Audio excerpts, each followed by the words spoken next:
بسم الله الرحمن الرحيم. السلام عليكم ورحمة الله وبركاته. إن الحمد لله نحمده ونستعينه ونستغفره ونستهديه ونعوذ بالله من شرور أنفسنا وسيئات أعمالنا. من يهده الله فلا مضل له ومن يضلل فلا هادي له. أشهد أن لا إله إلا الله وحده لا شريك له وأن محمدا عبده ورسوله. اللهم صل وسلم على محمد وعلى آل محمد والحمد لله رب العالمين. Saudaraku seiman, kaum muslimin yang dirahmati Allah. Banyak beredar di tengah kaum muslimin kitab Al-Hikam karya Ahmad ibnu Muhammad ibnu Ata'illah. Lengkapnya Ahmad ibnu Muhammad ibnu Abdul Karim ibnu Ata'illah. Kitab Al-Hikam menjadi banyak diminati orang karena di sana ada nilai-nilai tasawuf dan nilai-nilai sufi yang diangkat di dalam kitab tersebut. Apalagi di Indonesia ini terkenal negeri yang dihuni oleh banyak orang yang tercemar dengan pemikiran tasawuf, sadar atau tidak sadar. Dan juga kitab tersebut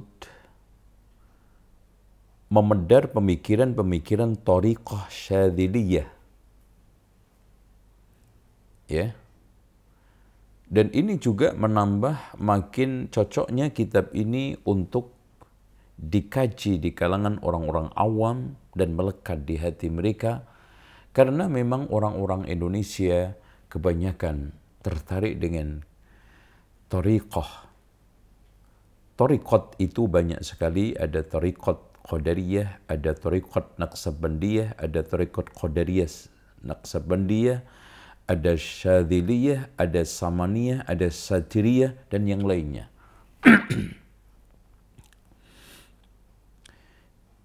Intinya, Ahmad ibnul Karim Abul Fadl adalah tokoh tasawuf yang sangat ekstrim. Dan dia berjalan di atas pemikiran thariqat syadziliyah. Dan yang lebih menjadi catatan sejarah, dia sangat memusuhi Syekhul Islam Ibnu Taimiyah, bahkan bisa dikatakan musuh bebuyutan pada zamannya. Karena Syekhul Islam Ibnu Taimiyah Taqiyuddin hidup sezaman dengan beliau. Karena Syekhul Islam Ibnu Taimiyah meninggal pada tahun 728 Hijriah, sementara Ibnu Ata'illah meninggal tahun 709 Hijriah. Jadi hidup semasa. Bahkan dialah yang sering mengadukan secara negatif kepada penguasa pada saat itu tentang Syekhul Islam Ibnu Taimiyah dan dakwahnya. Dan sering menggiring serta memprovokasi massa untuk membenci Syekhul Islam Ibnu Taimiyah pada masanya. Sebetulnya dia awalnya orang yang sangat membenci pemikiran tasawuf. Bahkan dia mengatakan, "Man qala anna hunalika ilman ghairu alladhi bi aidina faqad iftara 'ala Allah 'azza wa jalla." Barang siapa yang mengklaim ada ilmu selain ilmu yang saya miliki, maka dia telah mengada-ada di atas nama Allah Subhanahu wa ta'ala. Namun sayangnya dia akhirnya berteman, bahkan mulazamah kepada tokoh Syadziliyah sentral pada saat itu Abul Abbas Al-Mursi, ya, di Iskandariyah, Mesir. Dari sinilah benar apa yang dikatakan oleh Rasulullah SAW, al-mar'u ala dini khalilihi, orang itu tergantung agama temannya. Betapa banyak orang yang tersesat karena teman. Betapa banyak orang yang menyimpang dan tercebur ke dalam berbagai macam kejahatan, dekadensi moral karena teman. Makanya Rasulullah SAW mengumpamakan teman yang baik seperti penjual minyak wangi. Kalau tidak beli, dicoleki, minimal kena baunya. Teman yang buruk seperti bersanding dengan pandai besi. Kalau tidak kena apinya, debunya, maka api akan membakar kita, minimal debu akan mengotori kehidupan kita. Inilah yang dialami oleh Ahmad ibn Muhammad ibn Abdul Karim ibn Athaillah.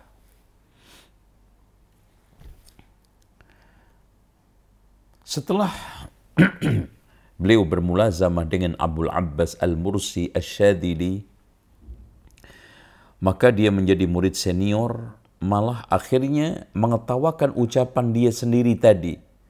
Siapa yang mengklaim ada ilmu selain ilmu yang kami pelajari sekarang, maka dia telah mengada-ada atas nama Allah. Diketawakan sendiri ucapan itu. Ternyata ada ilmu selain Al-Quran dan Sunnah yang dia dapat dari Abul Abbas Al-Mursi. Apalagi setelah beliau mendapatkan pesan spiritual khusus dari gurunya, ilzim, mulazamalah terus, konsisten, fa wallahi, demi Allah, la illazimta, kalau kamu konsisten di dalam menekuni ilmu ini, la takunanna muftiyan bainal madhabaini, kamu akan menjadi mufti di dalam dua madhab tersebut, yaitu madhab ahlu syariah dan madhab ahlu tariqah.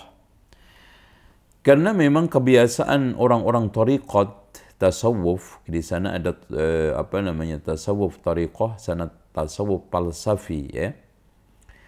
Itu membagi agama itu bertingkat-tingkat, bukan Islam, iman, ihsan, sebagaimana pembagian Rasulullah di dalam hadis Jibril. Tapi dia membagi tingkatan paling rendah adalah syariat, kemudian meningkat lagi tingkatan tariqat, kemudian meningkat lagi tingkatan hakikat, dan meningkat lagi tingkatan ma'rifat, sampai terakhir adalah tingkatan al-ghaib, yaitu fana.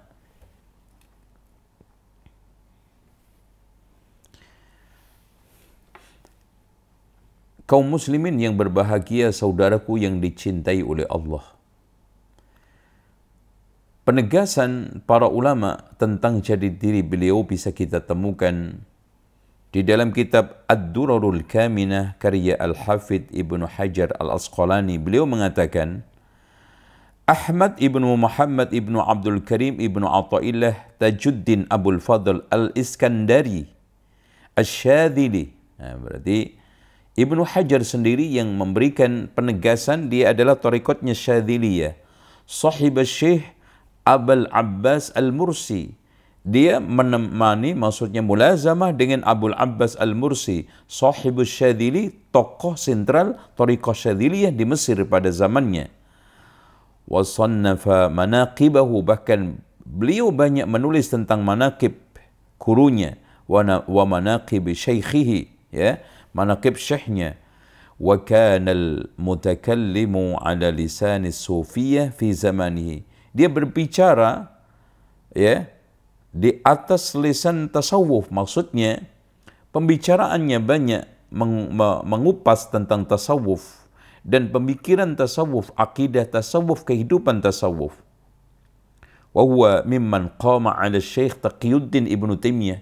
Dia adalah termasuk orang yang menyerang habis-habisan Syekhul Islam Ibnu Taimiyah. Fabalagha fi dzalika, dan berlebihan di dalam menyerangnya, ya, berlebihan di dalam memusuhinya, berlebihan di dalam melakukan persekongkolan jahat untuk membunuh karakter Ibnu Taimiyah. Wa kana yatakallamu 'alan nas, dia sangat banyak menggosip orang, menggosip ulama. Ini ya. Jadi inilah menunjukkan bahwa sebaik lisan orang tasawuf di dalam membersihkan hati, tetap aja kalau tidak sesuai dengan sunnah akhirnya melenceng. Coba bayangkan, menggosip orang, menghibah orang, menyerang orang, itu kan termasuk hal yang bertentangan dengan tasawuf. Ya, tapi akhirnya dia lakukan karena nafsu dia memaksa untuk itu. Walahu fi dzalika tasanif adidah, di dalam hal itu dia memiliki banyak tulisan. Wa mata nisfa jamadil akhirah, dia meninggal pada Jumadil Akhir tahun 709 di Al-Madrasah Al-Mansuriyah, ya, dan jenazahnya dihadiri oleh banyak jamaah karena memang majlisnya dipenuhi oleh jamaah dan ucapan-ucapannya sangat menarik hati, menawan hati. Dia pembicaraan-pembicaraannya mengalir begitu lembut dan dia hanya duduk di kursi tanpa memegang apa-apa. Dari situlah Imam Adz-Dzahabi mengatakan, kana lahu jalalatun adimatun wa waqa'a fin nufus. Dia memiliki kebesaran yang ada di dalam hati masa, wa musyarakatun fil fadail, dan beberapa fadilah dia miliki. Wa ra'aitu Syekh Tajuddin Al-Fariqi lamma raja'a min Misr. Syekh Tajuddin Al-Fariqi ketika pulang dari Mesir banyak bercerita tentang kelebihan-kelebihan dia di wa'adhihi wa isyaratihi, karena nasihatnya dan isyarat-isyarat sufiyah yang dia milikinya. Wa kana yatakallamu bil Jami'il Azhar, dia berbicara di Masjid Al-Azhar, fawqa kursiyyin bi kalamin yaruhun nufus, berbicara yang menyenangkan hati. Wa mazaja kalamal qaum bi atharis salaf, dia bisa mengoplos antara ucapan-ucapan tokoh sufi dengan ucapan salaf, wa fununil ilmi, dan beberapa macam fan ilmu, wa kathura atba'uhu, dan banyak pengikutnya, wa kanat alaihi siyamal khair, dia nampak secara zahir kebaikan-kebaikan.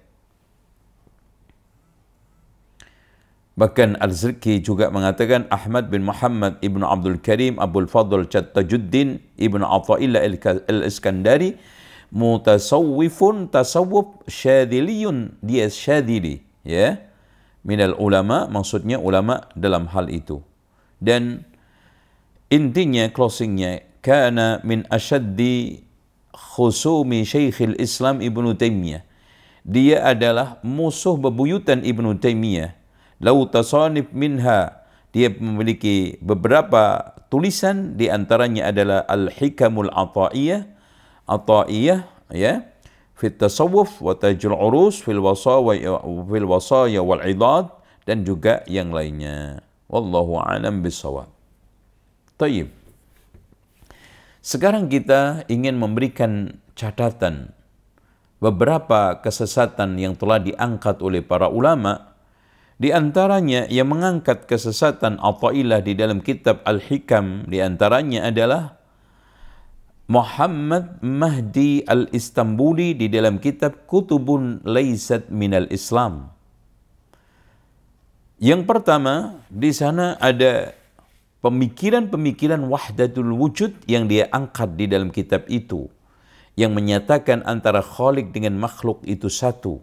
Dan ini adalah jelas merupakan pandangan kesesatan di dalam masalah ittihad wal hulul yang telah didahului sebelumnya oleh tokoh-tokoh seperti Ibnu Arabi, ya, dan juga Al-Hallaj, yang kedua-duanya mati terbunuh karena pemikirannya. Dan akhirnya diteruskan oleh beberapa tokoh, di antaranya adalah Ahmad ibnu Muhammad ibnu Abdul Karim ibnu Athaillah, ya. Dan perlu diketahui, tokoh sentral wahdatul wujud di dalam dunia Islam ada 3, Yang pertama adalah Al-Hallaj, Abu Mansur Al-Hallaj, kemudian yang keduanya Ibnu Arabi, yang ketiganya adalah Abu Yazid Al-Bustami. Inilah yang kalau kita bisa katakan bedan utama yang melahirkan pemikiran tasawuf, yang mereka-mereka ini terpengaruh dengan pemikiran filsafat dan juga pemikiran-pemikiran ilhadiyah yang diambil dari berbagai macam pemikiran-pemikiran anti agama, anti ketuhanan yang diambil dari tokoh-tokoh non-Islam, terutama filsafat. Di antara pernyataan beliau, Athaillah di dalam Hikam yang menunjukkan bahwa adanya wahdatul wujud di dalamnya adalah anta ma'al akwan ma lam tashhadil mukawwan. Ya. Jadi ini jelas anta ma'al akwan ma lam tashhadil mukawwan. Ya. Jadi kamu akan menyatu dengan seluruhnya ini kaun, termasuk Allah, selagi kamu tidak melihat al-mukawwan. Artinya melihat diri kamu berbeda dengan al-mukawwan, alam semesta. Fa'idha syahidtahu, kalau kamu menyaksikan antara alam semesta, Allah Khalik itu menyatu, kanatil akwanu ma'ak, maka al-kaun, alam semesta ini bersama kamu. Ini jelas pemikiran wahdah yang tidak bisa diragukan oleh siapapun. Di antaranya juga yang memberikan inspirasi wahdatul wujud adalah mal arifu man idza asyara wajdal haqqi aqrabu ilaihi min isyaratihi. Bukan seorang yang ahli ma'rifat adalah man idza asyara wajdal haqq, ada lintasan ya menemukan al-haq, aqrabu ilaihi, lebih dekat min isyaratihi, daripada isyarat lintasannya. Balil arif, bahkan yang dimaksud orang yang ahli ma'rifat adalah man la isyarata lahu, tidak ada isyarat, li fanaihi, karena fananya, fi wujudihi, di dalam wujudnya. Berarti di sini la wujuda illa al-mawjud, yaitu Allah. Artinya semua yang wujud pada dasarnya adalah Allah. Minimal semua yang ada adalah perwujudan Allah, menunjukkan adanya Allah. Wantiwaihi fi syuhudihi, dan kita menyatu, melebur di dalam apa? Syuhudnya. Ini jelas satu pemikiran tasawuf ilhadiyah, ya wahdaniyah, yaitu wahdatul wujud, yang menyatakan antara Khalik dengan makhluk itu menyatu. Kata beliau juga di dalam kitab tersebut, laula duhuruhu fil mukawwinat, kalau tidak tampaknya dia di dalam alam semesta, ma waqa'a alaiha absarun, ya, walau dhaharat sifatuhu id mahalat mukawwinatuhu. Kalau nampak sifat-sifatnya pada alam semesta itu, maka semuanya meleleh alam semesta itu. Artinya melebur dengan Khalik, melebur dengan Allah.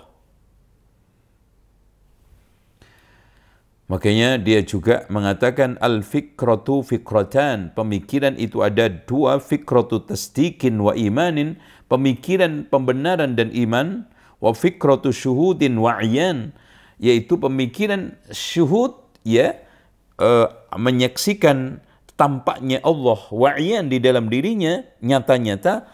Fad'ula li arbabil i'tibar, yang pertama itu untuk para orang-orang yang mengambil ibrah pelajaran, yaitu kaum syariat. Wathaniyatu, dan yang kedua li arbabis syuhudi wal istibsar, yaitu kaum tariqat. Kemudian di sana juga ada statement beliau yang sangat berbahaya seputar masalah doa. Bahkan dia menafikan doa. Di dalam kitab tersebut dia mengatakan su'aluka minhu ittihamun lahu. Permohonanmu kepada Allah itu adalah tuduhan. Subhanallah. Jadi kita meminta kepada Allah itu seakan-akan menuduh negatif kepada Allah. Yang benar itu yang tidak minta. Kalau minta kepada Allah itu su'udzon sama Allah, ya. Yang husnudzon adalah tidak minta. Dia mendasarkan kepada hadis yang palsu hasbi min su'ali ilmuhu bihali. Cukuplah permintaan seorang hamba itu makrifatnya dia kepada keadaanku. Ini jelas bertentangan dengan firman Allah, wa qala rabbukum ud'uni astajib lakum. Tuhanmu mengatakan, doalah kamu kepadaku, aku akan kabulkan. Innal ladzina yastakbiruna an ibadati sayadkhuluna jahannama dakhirin. Sesungguhnya orang yang menyombongkan dirinya tidak mau berdoa kepada Allah akan masuk neraka jahanam dengan terhina. Dan ini juga bertentangan dari sekian hadis Rasulullah SAW, di antaranya فَإِذَا سَأَلْتَ فَاسْأَلِ. Dan Rasulullah SAW juga mengatakan, man lam yas'alillah yaghdabu alaihi. Siapa yang tidak minta kepada Allah, Allah akan memarahinya. Bagaimana orang yang memohon kepada Allah, meminta kepada Allah suatu ibadah yang besar, ad-du'a'u wal ibadah, dikatakan suudzon sama Allah. Na'udzubillah min dzalik. Statement beliau juga yang berbahaya adalah man abidahu li syai'in yarjuhu minhu. Siapa yang beribadah kepada Allah untuk tujuan meraih sesuatu yang ingin dia harapkan, yaitu surga dan pahala maksudnya, aw liyadfa anhu wurudal uqubah, atau untuk menangkal sang siksaan yaitu neraka, fama qama bihaqqi awsafi, dia belum menegakkan ibadah. Allahu Akbar. Ini suatu pernyataan yang sangat berbahaya, yang tidak jauh dari pernyataan Rabi'ah al-Adawiyah kalau itu benar, ma'abadtuka khaufan min narik. Ya Allah, saya tidak beribadah kepadamu karena takut neraka, wala raghbatan fi jannatik, dan bukan senang kepada surgamu. Walakinni abadtuka li'annaka ahlun lil ibadah. Saya beribadah kepadamu karena memang engkau zat yang layak untuk diibadahi. Ini sama. Terus kemudian pernyataan lagi yang sangat berbahaya adalah rubbama dallahumul adab ila tarkit talab. Ya. Mungkin saja kamu akan ditunjukkan ke dalam berbagai macam adab, ya, kebaikan-kebaikan kalau kamu meninggalkan mencari. Maksudnya mencari duniawi, mencari ilmu, syariat dan yang lainnya.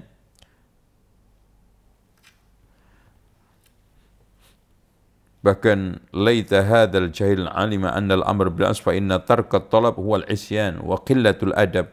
Bahkan sebaliknya, tidak mencari ilmu itu adalah merupakan maksiat dan sedikit adabnya. Ini dibalik. Mencari ilmu syariat itu merupakan suatu hal yang kurang ajar, kurang adab. Sebaliknya, meninggalkan itu akan tumbuh berbagai macam adab. Pernyataan dia juga, innama yudhakkaru man yajuju alaihi al-ighfal. Ya, peringatan itu hanya patut untuk orang-orang yang boleh lalai. Wa innama yunabbah man yumkin minhul ihmal. Ya, yang perlu untuk diingatkan adalah orang yang teledor, ya, na'udzubillah. Tura lima kana Rasulullah SAW yukthiru minad du'a wa ya'muru bihi ila darajatil ilhaq. Bahkan dia mempertanyakan, wahai saudaraku, kenapa ya Rasulullah itu kok menyarankan banyak kita berdoa dan merengek-rengek berdoa itu. Jadi mempertanyakan, ya, Rasulullah SAW kenapa mengajak umatnya untuk sering-sering berdoa, merengek di dalam berdoa, ya. Bahkan pernyataan dia juga, anta ila hilmihi idza ata'tahu. Kamu kepada belas kasih Allah ketika kamu mentaati itu, ahwaj minka, itu lebih kamu butuhkan ila hilmihi daripada belas kasih Allah idza asaitau, ketika maksiat. Ini kebalik-balik. Bahkan kita itu butuh sapaan kasih sayang Allah ketika maksiat. Jelas ini merupakan kalam tasyji', memberikan motivasi untuk meremehkan dosa. Ya, untuk meremehkan berbagai macam kemaksiatan, ya, dan membuka peluang untuk merendahkan ketaatan, ya. Dan juga di sana ada lagi orang untuk disuruh menjauhi berbagai macam keahlian, keterampilan, keduniaan, bahkan meninggalkan kita untuk membuat satu mengatur kehidupan, manage kehidupan. Arih nafsaka minat tadbir. Istirahatkan dirimu dari berbagai macam pengaturan dunia. Udah, faman qama bihi ghairak anka la takum bihi li nafsik. Ya. Ini enggak usah ngatur-ngatur kehidupan. Sawabiqul himam, ya, la tahrik aswar al-qadar, ya. Kesemangatan kita di dalam mengejar sesuatu tidak akan bisa merubah takdir. Dan jelas ini bertentangan dengan hadis-hadis Rasulullah SAW. Di antaranya, la yaruddul qadar ila doa. Doa bisa merubah takdir. Ya. Dan Rasulullah SAW, man ahabba ayyub satalahu rizku wa yunsa' lahu ajalu falyasir rahimah. Intinya, usaha manusia itu dihargai oleh Allah Subhanahu wa Ta'ala. Makanya Rasulullah SAW mengatakan, ihris ala ma yanfa'uk, berusahalah untuk mengejar sesuatu yang bermanfaat untuk dirimu. Wasta'in billah, minta bantuan kepada Allah, wala ta'jas. Ya.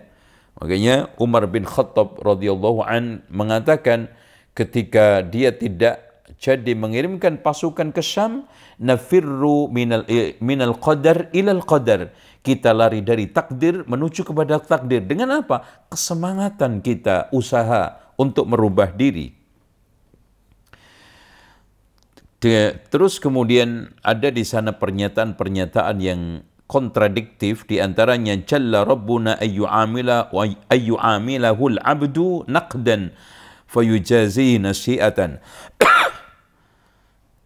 Sangat tidak patut bagi Allah, ya, mengajak muamalah hambanya cash tapi ternyata dibalas dengan kredit nanti di akhirat. Ini meremehkan tentang akhirat. Bahkan dia mengatakan kontradiktif lagi, innama ju'ilad darul akhirah mahallan li jazai ibadihil mu'minin. Jadi kenapa akhirat itu dijadikan sebagai balasan Allah untuk hamba-hambanya mukmin? Li'anna hadzal dar, karena perkampungan ini yaitu akhir ini dunia, la tasa' ma yurid, enggak muat keinginan Allah ayyutiyahum, untuk memberinya hambanya, maksudnya wali annau ajalla aqdarahum an yujazim fi darin la baqa'a lahu, karena satu hal yang sangat tidak patut bagi Allah memberikan balasan yang begitu besar di suatu perkampungan yang tidak ada bertahan, ya.